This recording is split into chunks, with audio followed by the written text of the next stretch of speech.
The main thing is, if you look in Atlanta and most of the counties and even states, you'll find a lot of the youth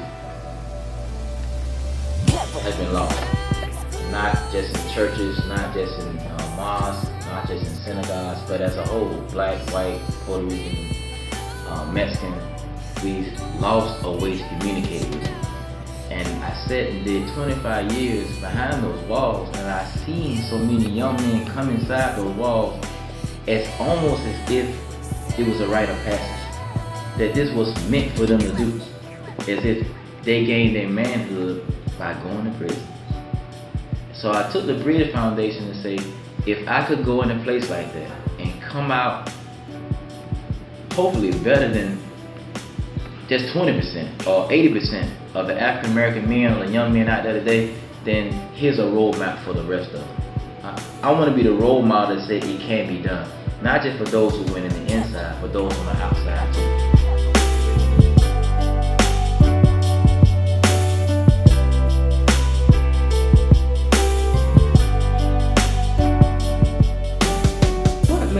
Bridge Foundation different from the systems that's already set in place, like your juvenile justice system and your DOC, those programs that they have within the facility?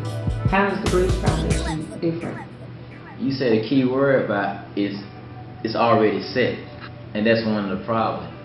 You don't raise your child. You can have two children, two twins, but you won't raise them the same, even though they're identical twins. You don't raise them the same. So how can you have a program that's trying to bring every kid the same way to a destination? The difference is with the Bridge Foundation is every case is catered toward each child.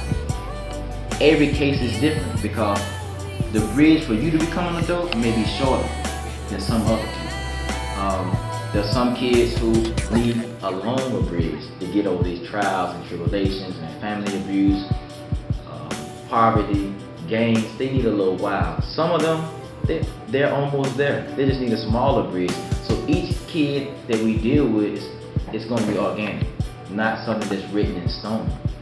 It helps to not have something so set in place that you can't bend, and if you do bend, it breaks. You build them a bridge. The bridge is a symbol of becoming a child into an adult. And we know that's a process.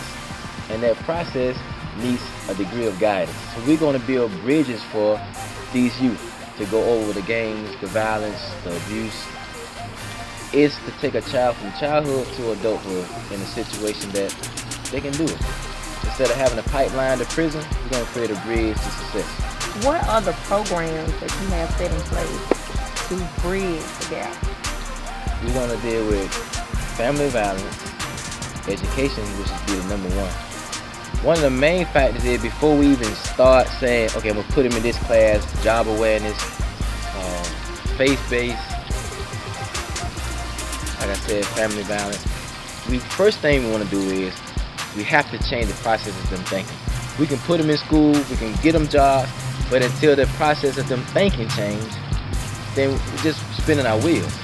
So the first thing in bridging the gap is let's correct the thinking. Let's get them thinking successful. Let's get them not thinking about I'm gonna go to school to get a job. Let's get them thinking I'm gonna go to school to own a company. Let's get them thinking that and seeing people that I want to be successful, and to be successful, there's certain things I need to do. So that's what bridging the gap is going to bring.